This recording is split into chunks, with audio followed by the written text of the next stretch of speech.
¿Cómo están? Sean muy bienvenidos y bienvenidas a un nuevo programa de Conversaciones Desastrosas. Recuerden que hemos estado analizando muchos temas vinculados con este proceso constituyente, con especialistas en cada una de las áreas y temas que hemos estimado que es fundamental que ustedes conozcan con peras y manzanas para poder saber qué se va a discutir una vez que sean elegidos y elegidas las convencionales. Hoy día, junto a la abogada Daniela Horvitz, vamos a conversar sobre el tema de niños, niñas, adolescentes, familias y, bueno, este tema que es tan importante, es tan fundamental en todo tipo de sociedad, pero que también es importante en nuestra propia discusión constituyente. Así que, Daniela, muy bienvenida a Conversaciones Desastrosas. Hola Paulina, muchísimas gracias por esta invitación. Encantadísima de poder transportarme, aunque sea por esta vía, a regiones que pucha que se extraña poder moverse de Santiago y encantada de poder conversar y tratar de ilustrar de tantos temas que están involucrados en lo que dice relación con infancia y familias. Efectivamente, o sea, seguro nos vamos a quedar cortas con un capítulo de un tema tan fundamental como este. Eh, sí, decir primero que tú eres especialista en esta área y fundamentalmente porque has tenido también vinculación a través de organizaciones de estas. ¿Dónde has trabajado el área de familia y de infancia? Bueno, la verdad es que yo me dedico, yo siempre digo, yo soy un abogado de la calle. Me acuerdo un gran inspirador mío, un familiarista, como le decimos nosotros, brasileño, me decía, nosotros somos de los abogados que tenemos una marca acá. Y yo decía, ¿por qué? Porque nos apoyamos en el estrado del juez, ¿no? Y efectivamente, mi vida ha sido dedicarse a litigar y atender asuntos en materia de familia. Sin embargo, hace más de 10 años estoy muy involucrada en lo que dice relación con el derecho internacional de familia. ¿Y por qué? Porque siempre es bueno ampliar la mirada, ¿no? Y particularmente en materia de derechos de infancia y familia, Chile estuvo muy atrasado por mucho tiempo y diría yo a partir del 2004 nos empezamos a modernizar y me sentí impulsada a salir a buscar experiencias, cómo habían funcionado estas distintas instituciones, que parte un poco a partir de la aprobación del divorcio en Chile, cómo habían evolucionado los temas de familia en el exterior. Y entonces, a partir de eso también me doy cuenta que necesitamos una organización gremial importante en que se destaque la especialidad del derecho de familia. Yo que soy un poco viejilla, ¿no? En mi época, en la facultad, ni siquiera nos enseñaban derechos menores. El derecho de familia, para qué hablar, no existía. Y entonces, a partir de ahí, como que importé la idea de la Asociación de Abogados de Familia de Chile, la fundamos junto a un grupo de colegas súper valioso y esa asociación se mantiene hasta el día de hoy. Pertenezco a la American Bar Association, a la International Academy of Family Lawyers, a la Unión Internacional de Abogados, vicepresidenta de su comisión de familia, y finalmente, después de muchos años, otro sueño se cumplió, que fue pertenecer a la Asociación Internacional de Juristas de Familia, ¿no? En que es de habla hispana, y hoy día tengo el honor de presidir esa organización.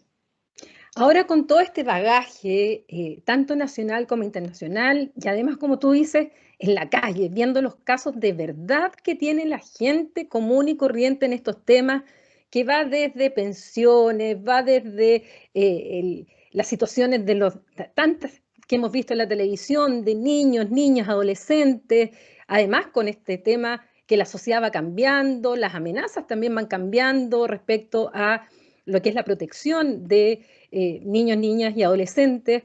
La evolución que va sufriendo la sociedad también el concepto de familia, porque eso es un tema fundamental.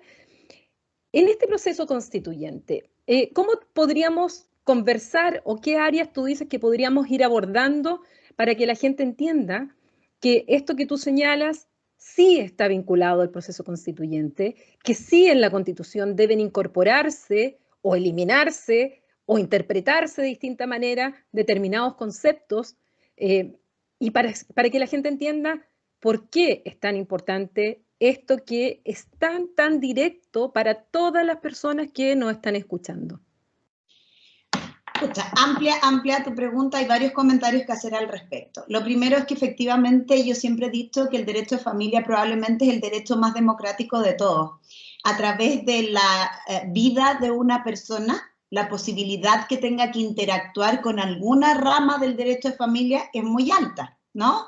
A propósito de la filiación de un hijo, en un eventual proceso de adopción, el matrimonio, las consecuencias del matrimonio y de la ruptura del matrimonio, en el pago de las pensiones alimenticias, en cómo nos vinculamos como familia cuando el vínculo matrimonial puede romperse, porque se rompen los matrimonios, las familias no se rompen, ese es un concepto que me gustaría que quede súper claro.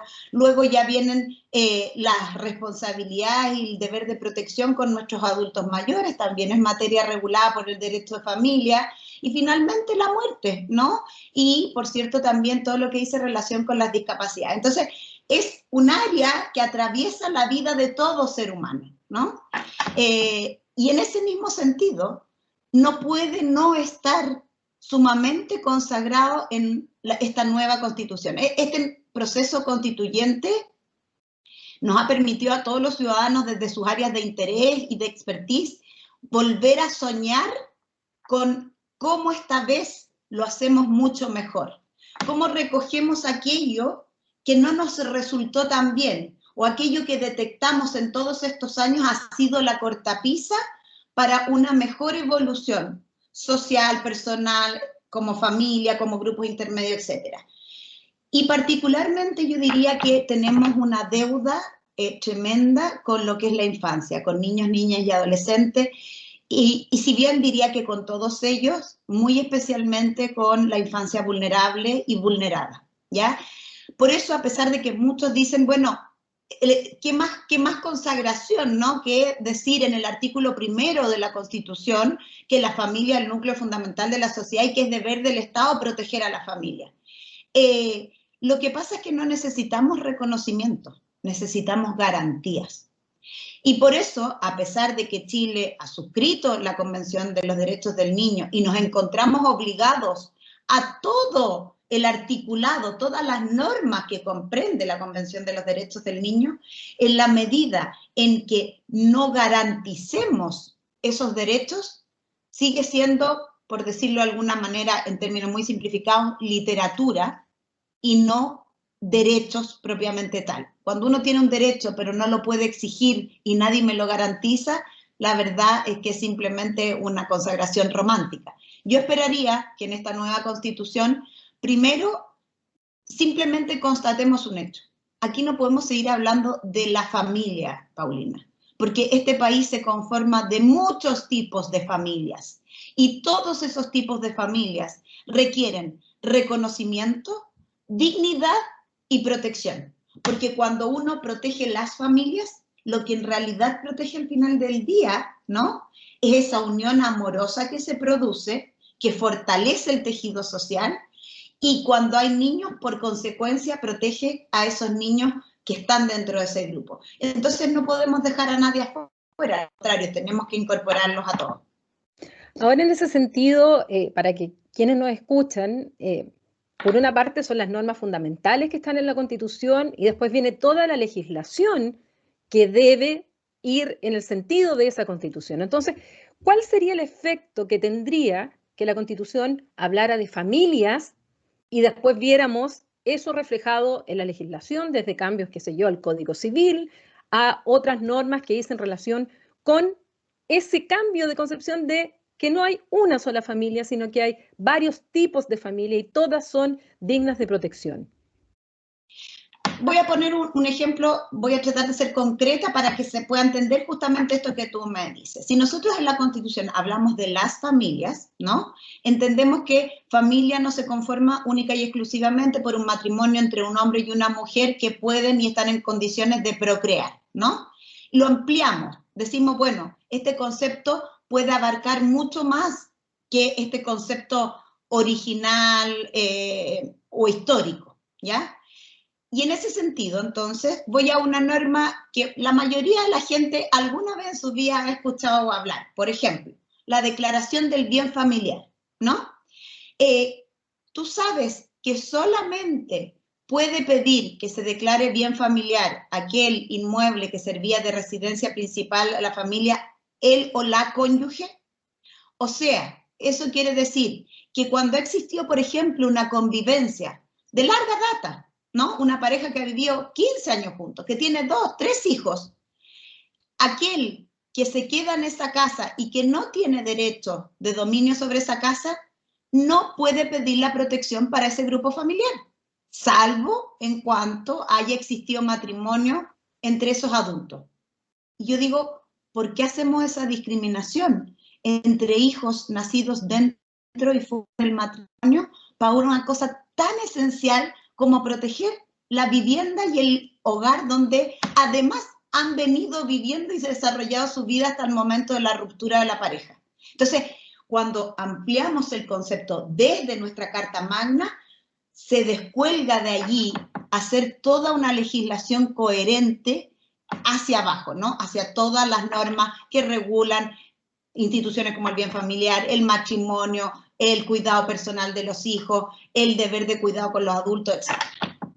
Ahora, en esta discusión respecto de la familia, ha habido ciertos avances. Antes, cuando empezamos a estudiar, somos de la misma época, así que cuando empezamos a estudiar nos enseñaban de los hijos legítimos e ilegítimos, nos decían que no existía el divorcio vincular, y finalmente se utilizaba, porque la práctica no era que no se divorciara la gente, en el sentido que se mentía, llevaban testigos que decían que las personas no vivían donde decían que vivían, por lo tanto el juez era incompetente y se anulaban los matrimonios, que al final era peor que regular el divorcio con todas sus causales. Entonces, esto ha ido de alguna manera cambiando, pero resulta que han habido avances de la sociedad y avances reales en el cual exigen también otros acomodos de nuestra legislación. ¿Dónde más crees tú que deberían ir estos acomodos, aparte de ya haber eliminado esta diferencia entre hijo legítimo y ilegítimo, en que hoy día ya existe el divorcio en el caso de Chile? Pero ¿qué más podemos ir avanzando en nuestra legislación a partir de un cambio constitucional que reconozca a las familias? A ver, Paulina, no puedo dejar de reclamar, perdona, pero la lentitud con que Chile ha avanzado en estas materias es dramática, ha dejado mucha gente, muchos niños desprotegidos a lo largo de los años, ¿no? Cada una de estas leyes que tú mencionas, cuestiones que hoy día yo realmente creo que sensatamente nadie puede pensar, que hace no mucho tiempo existía diferencia respecto de derechos entre lo que llamaban los hijos legítimos e ilegítimos. Piensa en lo que el vocablo quiere decir, o sea, un niño era ilegítimo. Realmente hoy día, y a la luz, por supuesto, en la Convención de los Derechos del Niño, resulta, por decir lo mínimo, una brutalidad, ¿no? Pero cada una de esas obtenciones legislativas ha sido muy difícil de conseguir. Un porcentaje muy importante de los legisladores se han opuesto férreamente a cada uno de esos logros, porque son logros en favor de proteger, por cierto, a la familia, pero proteger a los que necesitan de esa protección con mayor énfasis, que son los niños, niñas y adolescentes. ¿Cómo podemos seguir avanzando? Muchas cosas podemos seguir avanzando. Lo primero es que nuevamente vamos a llegar tarde porque no nos preparamos, sino que simplemente venimos a constatar una realidad. Necesitamos consagrar la existencia del matrimonio igualitario. ¿Ya? Necesitamos consagrar que tengan los mismos derechos filiativos respecto de los hijos.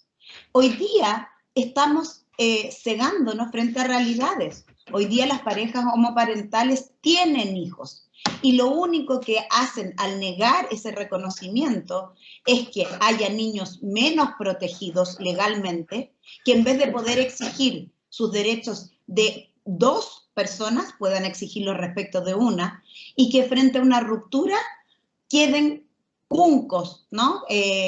Cercenados vínculos emocionales y de afectos muy relevantes. Tenemos que avanzar en eso, tenemos que avanzar en reconocer y valorizar el cuidado. Las legislaciones extranjeras y diría yo incluso más la jurisprudencia extranjera avanza a pasos agigantados en entender que el cuidado, y en esto particularmente sin duda las perjudicadas son las mujeres. Las mujeres realizan labores de cuidado permanentemente, son labores no remuneradas y tampoco reconocidas. Tenemos que avanzar en términos de cambiar las normas, pero también desde la perspectiva de un reconocimiento cultural. Tenemos que enseñarle a las nuevas generaciones que esa mamá que se queda en la casa, levanta a los hijos, prepara el desayuno, los lleva al colegio, los ayuda en las tareas, esa mamá en conjunto con ese eventual padre proveedor hacen un trabajo conjunto y esa mujer trabaja mucho. Esa mujer no es que no trabaja, como se dice. Los niños a veces inconscientemente dicen, mi mamá no trabaja. No es verdad, tu mamá trabaja mucho. A tu mamá no le pagan por trabajar, que es distinto. Y en ese sentido hay mucho avance que tenemos que hacernos cargo de instituciones como la maternidad subrogada, por ejemplo. Porque no importa la postura que vayamos a tomar, pero tenemos que hacernos cargo. No podemos dejar vacíos que signifiquen desprotección o incluso situaciones peligrosas, como es también la institución del aborto, por ejemplo, que también dice relación con la familia y con el desarrollo de las mujeres y su derecho a su cuerpo, etc. Como te dije, casi todas las instituciones tienen que ver, ¿no?, con el derecho de familia. Tenemos necesariamente que hacernos cargo de que Chile es un país que envejece. Hace algunos años se promulgó una ley que creó la cuarta edad. Entonces, promulgamos una norma que reconoce que la existencia de la cuarta edad, pero nos quedamos allí y no tomamos medidas para protegerlos en dignidad, para proveerlos de cuidados éticos y garantizar ese cuidado. Entonces, estamos más o menos bien en temas de reconocimiento. Necesitamos dar un paso cuantitativo para las garantías. Ahora, en el caso, bueno, además internacionalmente nosotros hemos sido sancionados, además por violar pactos internacionales. Tenemos el caso de la jueza Tala, en el cual Chile fue condenado internacionalmente, y pudieran producirse muchos otros casos más si no adecuamos nuestra legislación también a nuestros compromisos internacionales. Y por otro lado, quería preguntarte cómo ha sido la evolución de la jurisprudencia de los tribunales ante los casos que se han ido aplicando, sobre todo los tribunales de familia, por ejemplo, con la interpretación del interés superior del niño. ¿De qué manera tú observas una evolución? ¿Van al ritmo de lo que la sociedad requiere? ¿Van más lento y se quedan en la interpretación, pero así exegética de la letra, y por lo tanto se quedan en eso y no una visión más amplia? ¿Cuál es tu percepción de todo tu trabajo que llevas en el ámbito de familia, pero ya en el ámbito práctico, lo que los tribunales en las distintas partes de Chile deciden al momento en que tienen que fallar un caso, donde se encuentran con estas normas que por un lado tienen la Constitución, que solo habla de la familia, tenemos el no reconocimiento de ciertas situaciones, pero en la realidad vemos que es bastante más complejo que lo que dice la norma? A ver, en este sentido, quiero sí reconocer que efectivamente Chile tuvo un gran avance, ¿no?, con la dictación de la Ley de Tribunales de Familia, en que en el fondo hace la bajada legal del reconocimiento del interés superior del niño desde la Convención de los Derechos del Niño a una norma legal de aplicación interna y para aplicación interna, ¿no?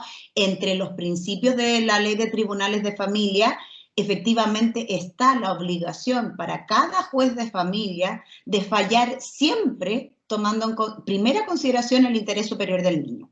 Ahora, también diría yo que la Corte Suprema, a través de su centro de estudios, también se ha abocado particularmente, y no puedo dejar de mencionar a una ministra en particular, la ministra Andrea Muñoz ha hecho un trabajo muy relevante en esta materia, respecto de cómo traemos a la práctica este concepto que parece tan amplio, tan ambiguo, ¿no? El interés superior del niño.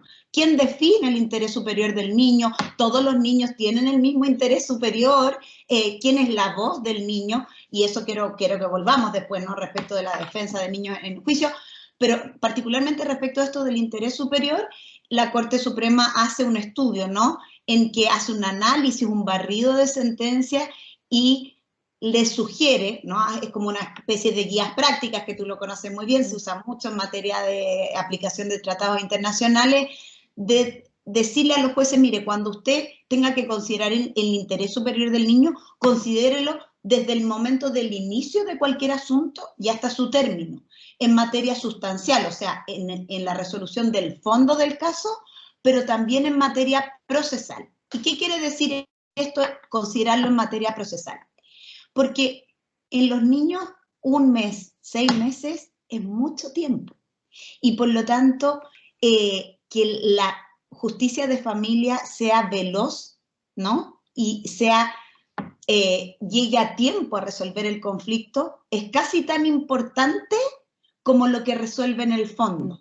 Porque si un juicio, por ejemplo, para definir el cuidado personal de un niño, o cómo un niño se va a relacionar con aquel progenitor con el que no convive, dura 2, 3 años, en realidad esa ya no va a ser justicia, ¿no? Justicia tardía no es justicia. Y en materia de infancia es particularmente relevante, y más aún cuando estamos hablando de los niños más pequeños, porque los primeros años de formación, ya hablando desde la parte de la psicología, son especialmente relevantes tanto en materia de su formación intelectual como en la formación de sus apegos. Y por eso es muy importante que este concepto de resolver conforme al interés superior lo atraviese todo, ¿no? Lamentablemente también, Paulina, existe una disparidad de criterios muy, muy amplia, muy amplia. Tenemos jueces de familia muy capacitados que aplican directamente las convenciones internacionales y otros al revés que siguen aplicando prioritariamente algunas normas del Código Civil que sin lugar a dudas han quedado absolutamente obsoletas en cuanto a la conformación social actual. Y en esto, y para no extenderme más y no ser tan aburrida, también es imprescindible que se organicen las normas de familia, ¿no? Así como hay un código civil, un código de comercio, necesitamos imperiosamente un código de familia que recoja desde el código civil todas las normas que regulan la familia y las haga todas coherentes con la ley de matrimonio civil, la ley de alimentos, la ley de tribunales de familia, incluso la ley de menores, que está derogada en un 80%, pero normas tan importantes como los procesos para proteger a los niños vulnerados todavía se mantienen en esa legislación prácticamente aniquilada. Necesitamos que esto sea orgánico y todo sea coherente con aquellos tratados internacionales que Chile ha suscrito. Ahora, desde el punto de vista institucional, uno escucha en las noticias, sobre todo cuando hay casos de gran connotación pública, por un lado vemos que existe la Defensoría de la Niñez, por otro lado la Subsecretaría de la Niñez, por otro lado vemos lo que pasa trágicamente en el CENAME. ¿Cómo las instituciones han jugado su rol? ¿Qué cambiarías? ¿Qué podemos hacer con el CENAME? O sea, escuchamos tantas veces los discursos de que los niños están primero, y resulta que el CENAME siguen ocurriendo las atrocidades que hemos conocido aquí en Concepción. Hace poco tiempo, una situación terrible en uno de los centros del CENAME. Entonces, ¿cómo la institucionalidad puede ir jugando un rol proactivo de real protección?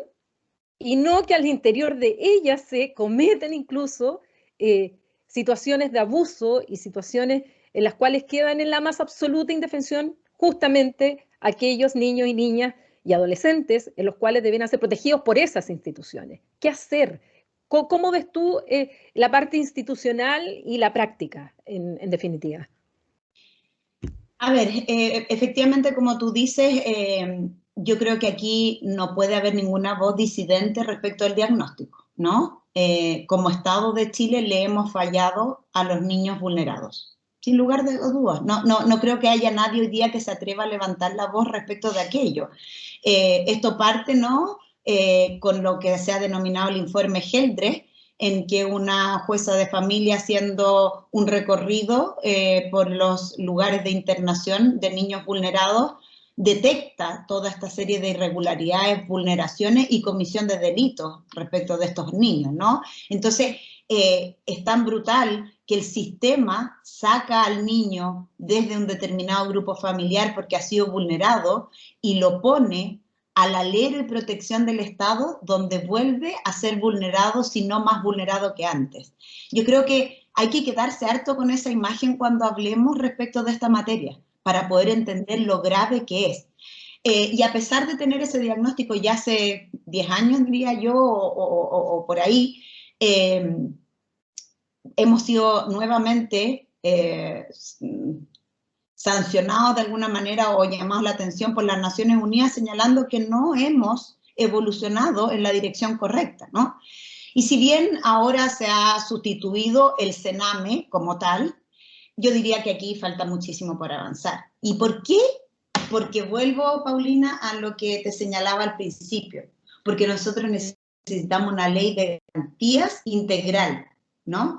Que esto realmente se garantice que esos niños van a ser protegidos por el Estado cuando sean retirados, ¿no?, del seno familiar por algún tipo de vulneración y van a ser institucionalizados, tiene que existir la garantía de que van a ser cuidados. ¿Cómo se arregla esto? Mira, Paulina, también sería demagógico decir que esto tiene una solución única, rápida. No es efectivo, ¿ya? Aquí hay falencias desde muchas perspectivas. Sin lugar a dudas hay falencias legislativas, pero también muchas falencias administrativas y de los recursos que se ponen a disposición de esto. Cuando nosotros tenemos niños vulnerados, necesitamos instituciones. Esas instituciones, ¿de quién van a depender? ¿Quién las va a fiscalizar? ¿Quién le va a proveer de fondos y para qué? Porque esos niños vulnerados necesitan habitación, alimentación, educación, cultura, afecto, cuidado, salud mental. Entonces, muchas áreas tienen que estar coordinadas de manera tal de que realmente podamos proporcionar garantías efectivas. Una cosa que me parece que es exigible y que es muy posible de hacer, si bien avanzamos con la creación de la Defensoría de la Niñez, a mí me parece que todo niño, niña o adolescente que pase por un tribunal de familia, y dejo fuera los tribunales penales porque allí ya lo tienen garantizado, ¿no?, que pase por un tribunal de familia, tiene que tener un abogado independiente especializado para defender única y exclusivamente sus derechos. Y hoy día la figura que existe, que es la del curador ad litem, que es una figura de antaño que se vino a adaptar a este sistema nuevo, no es suficiente. Se necesita crear una institución en que esté especialmente capacitada para llevar a cabo esta labor tan importante. Esa institución permitiría ya un gran avance, porque cada niño institucionalizado tendría un abogado para defenderlo frente a la instancia judicial. Porque hay normas que podrían invocar para esa protección, pero hoy día no tienen quien defienda esos derechos en forma efectiva. Voy a ser de abogada del diablo en esta pregunta, porque no pocas veces he escuchado, sobre todo cuando han ocurrido como el estallido social, donde vemos a menores de edad que están saqueando, o ciertas actitudes que algunos menores, o menores ya no se usa, niños, niñas o adolescentes que cometen delitos, ya sean en los portonazos, etcétera, etcétera. Surgen voces en que inmediatamente señalan que hay que bajar la edad de la responsabilidad penal y que finalmente esto se ha traducido en solo derechos para los niños, niñas y adolescentes, pero que no se pone el hincapié en los deberes que también como ciudadanos que son, deben también cumplir respecto a esta sociedad en la cual viven. ¿Cómo abordas tú ese tema de esto de responsabilizar a menor edad a estos jóvenes, y por otro lado a esto que se dice, no, pero son puros derechos nomás y están ahí con los derechos, pero resulta que ¿dónde están los deberes? Y donde efectivamente a veces se rompen ciertas normas sociales por parte de niños y niñas, y sobre todo adolescentes. A ver, lo primero yo creo que un diagnóstico social y de algún sector de nuestro país, ¿no? El mismo sector que por una parte se opone férreamente, por ejemplo, al aborto, diciendo que toda la fuerza del Estado y de la legislación se debe poner al servicio de proteger al niño que está por nacer, ¿no? Que es este embrión que la mujer estaría esperando, hay que protegerlo con toda la fuerza del Estado. Sin embargo, pareciese que cuando ese niño, verdaderamente niño, nace, ¿no? Y nace en una familia pobre, vulnerable, en la cual falta el derecho a la habitación, el derecho a la educación, en que efectivamente por las circunstancias del entorno muchas veces hay severos problemas de drogadicción. Y no hablo, y voy a hablar de drogas más que de drogadicción, porque no siempre el flagelo dice exclusiva relación con vivir inserto o ser hijo de padres que se drogan, ¿no? Sino que vivir en un barrio donde los carteles de droga no son aquellos que mandan en ese barrio, en que los niños se ven enfrentados a aceras permanentemente o al tráfico en la esquina, etc. Entonces, ¿por qué ponemos la línea de la protección en el momento del nacimiento y pareciera que después del nacimiento el Estado no tiene que actuar de manera tan enfática ni invertir fondos para que esos derechos se sigan garantizando después de nacer? Eso por una parte, tenemos que adoptar un discurso coherente, ¿no? Si los niños van a estar primero, bueno, realmente tienen que estar primero en todo lo que un niño y su vida significa. Por otra parte, yo creo que hay que también ser serios en el diagnóstico. Estos niños infractores de ley, niños y adolescentes infractores de ley, o como dices tú, ¿no? Que se los ha indicado que son los autores de los desórdenes en el marco del estallido social, uno tiene que también revisar un poco cuáles son sus circunstancias de vida, ¿no? Y qué es lo que los ha conducido a comportarse de esa manera. Y allí entonces tenemos que preguntarnos necesariamente cómo hemos fallado nosotros como sociedad que ha conducido y puesto a estos niños en esa situación. Y la verdad es que habiéndome hecho cargo a veces de algunas curatelas y estado con niños en situación de calle, etcétera, habiéndoles preguntado, hay que comprender que muchos de esos niños, niñas o adolescentes no tienen literalmente nada que perder. Y cuando tú no tienes nada que perder, entonces no arriesgas nada cuando te comportas de una manera asocial o antisocial. Y nadie te formó tampoco en la relevancia de determinados comportamientos y lineamientos. Por lo tanto, sostener que esos niños son puros derechos, a mí me parece una falacia argumentativa absoluta, Paulina. Esos niños realmente, créeme, que en el papel pueden tener muchos derechos, pero ellos no han podido hacer efectivos casi ninguno de sus derechos como niños, ¿ya? Entonces, respecto a los deberes, Paulina, los deberes de los niños y niñas son los deberes justamente proporcionales o coherentes para su estado de desarrollo. Y también se condicen con la autonomía progresiva que ellos tienen que tener y que nosotros como adultos también tenemos que reconocerles, ¿no? Y a veces, incluso a uno como mamá, los propios hijos la desafían y uno se tiene que ir amoldando a no hacerles caso, que no hay que confundirle, porque aquellos que sostenemos que hay que respetar la voz de los niños y respetar sus derechos, no digo que hay que hacerles caso en todo lo que se les ocurra, porque nuestra labor prioritaria es protegerlos, pero parte de protegerlos es escucharlos y acoger la voz de ellos. Y entonces, en ese sentido, no me cabe duda que, por cierto, que también tienen obligaciones que cumplir. Yo soy absolutamente contraria a rebajar la edad de la responsabilidad penal. Me parece absolutamente contrario a los derechos humanos fundamentales y, por cierto, a los tratados internacionales que Chile ha suscrito. Ahora, en ese sentido, hay informes que, como el caso del PNUD, donde habla justamente de las desigualdades, pero hay una desigualdad muy importante que incluso afecta más a las personas en Chile que la de la desigualdad de ingreso, que es la desigualdad de trato. Y resulta que no se trata de la misma manera, ya sea por los medios de comunicación, por los tribunales, por la propia gente, aquellos jóvenes de un cierto sector social que infringen las normas, por ejemplo, ahora las normas sanitarias, respecto de jóvenes vulnerables con estas condiciones que tú señalas, cuando también violan las normas, ya sean sanitarias u otras. El trato es distinto.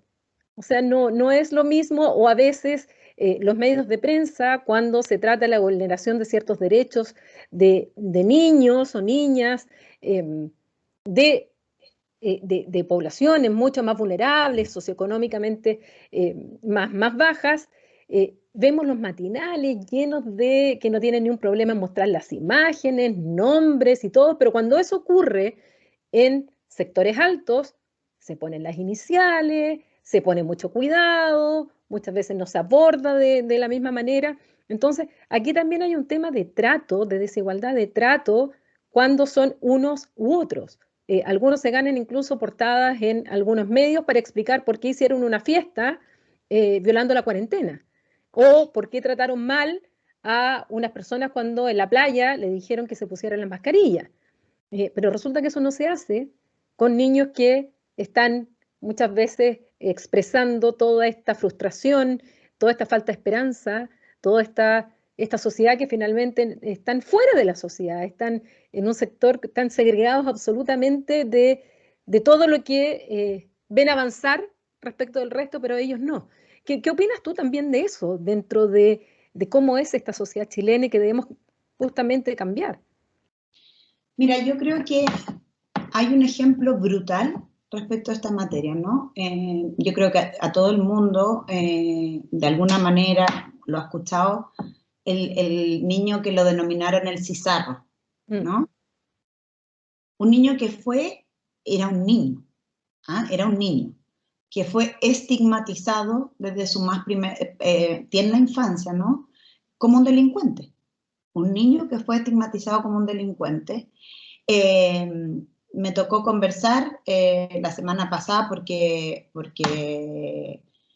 las noticias que salieron respecto de él, con quien fuera uno de sus primeros abogados, ¿no? De parte de la Corporación de Asistencia Judicial, y me dijo, pudimos hacer mucho más, debimos hacer mucho más.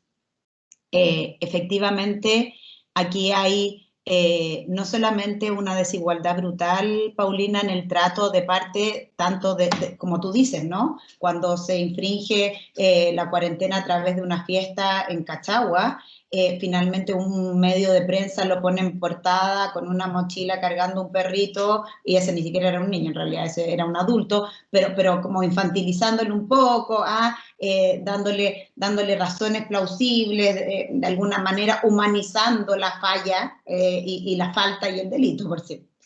En cambio, cuando hablamos de niños que viven en la marginalidad, de un estrato socioeconómico muy bajo, cuya educación, ya sea por su forma de comunicarse, etcétera, queda en evidencia, ha sido deficitaria, en vez de avergonzarnos como sociedad de la responsabilidad que nos corresponde en aquello, la trasladamos y se la cargamos a ese niño o niña al cual ponemos en esa situación. Y por eso te reitero que si tú puedes, simplificando las cosas, ver cuál podría ser la diferencia. Si tú lo ves en las redes sociales, ¿qué comenta la gente? Dice, porque a los de Cachagua los papitos le van a contratar al mejor abogado y entonces no les va a pasar nada. Y todos saben, ¿no?, que a estos otros niños no van a tener el mejor abogado, ¿no? Y por lo tanto, quienes abusan además, ¿no?, la autoridad, los entes policiales, la prensa, quienes abusan con ellos, también saben que las repercusiones de ese abuso probablemente no existan. Y por eso, dentro de aquellas cosas que me parece a las que podemos aspirar y que harían un cambio efectivo, es saber que sí van a tener quien los defienda. Que no importa si no tienen dinero para solventar una defensa jurídica, pero van a tener a alguien especializado que sí va a poder salir en defensa de sus derechos, de su dignidad, de su derecho a la privacidad, porque ese es otro gran tema, ¿no? Aquí lo hemos visto dramáticamente en el caso de Tomasito. El derecho de la privacidad, ¿no?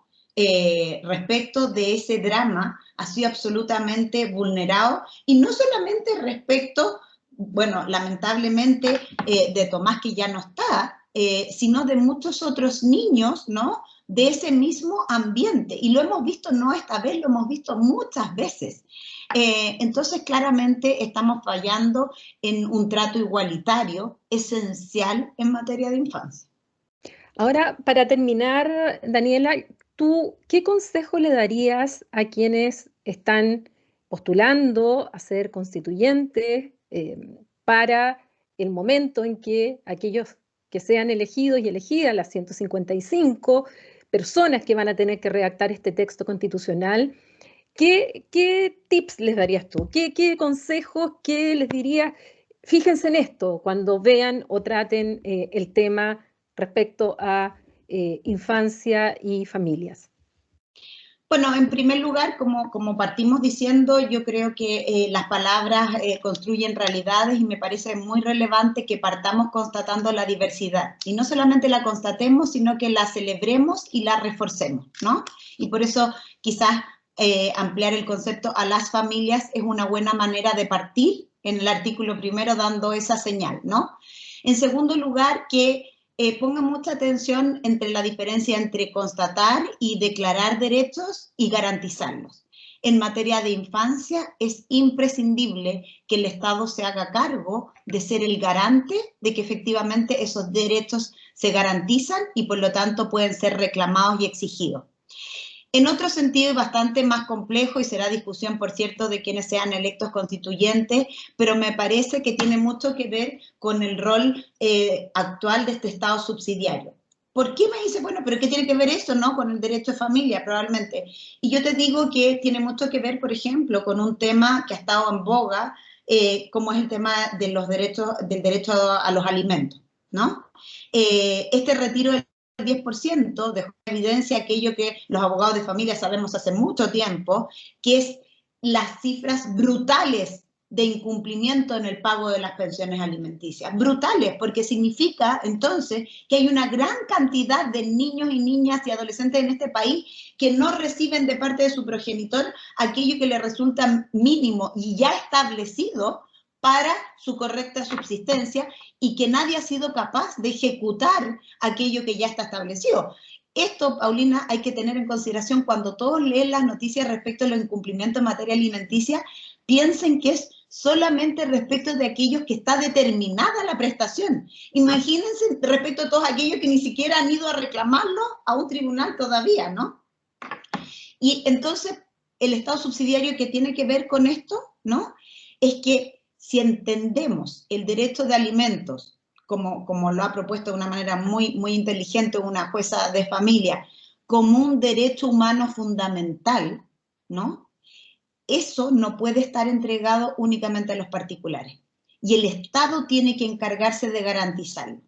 Esto no es una idea fantástica que se me haya ocurrido a mí. Estos sistemas de garantía están establecidos e implementados en muchos países, ¿no? Y en Chile, de hecho, está establecido en otras materias, ¿no? El Estado lo garantiza y después el Estado se encarga de cobrarle con mucho mayor poder, ¿no? Que esa madre que cuida a ese hijo, con mucho mayor poder, de cobrarle al obligado. Aquí no se trata de sustituir la responsabilidad de los padres o de las familias respecto de los hijos, pero sí de garantizarlo. Y en ese sentido a mí me parece que la Constitución debe estar absolutamente abierta a respaldar entonces, sacar este concepto del Estado subsidiario para un Estado muchísimo más activo y garante de este tipo de situaciones, que a mí me parece que sí, que el derecho a ser alimentado, a recibir alimentos, ¿no? Lo necesario para una digna subsistencia, es un derecho humano fundamental de los niños, niñas y adolescentes de Chile. Bueno, Daniela, yo te doy las gracias por esta conversación, aclararnos tantos temas que sin duda las personas que nos están escuchando, ya sea por el canal de YouTube, por Spotify, por la señal TVR Ñuble o también por Canal 9 Regional del Biobío, los van a sentir tan cerca, porque si hay un tema que está, que nos implica a todos, justamente estos temas que dicen relación con la infancia y que dicen relación con la familia y todo lo que conlleva. Así es que te agradezco mucho el haber aceptado la invitación a conversar. Ha sido un placer, Paulina.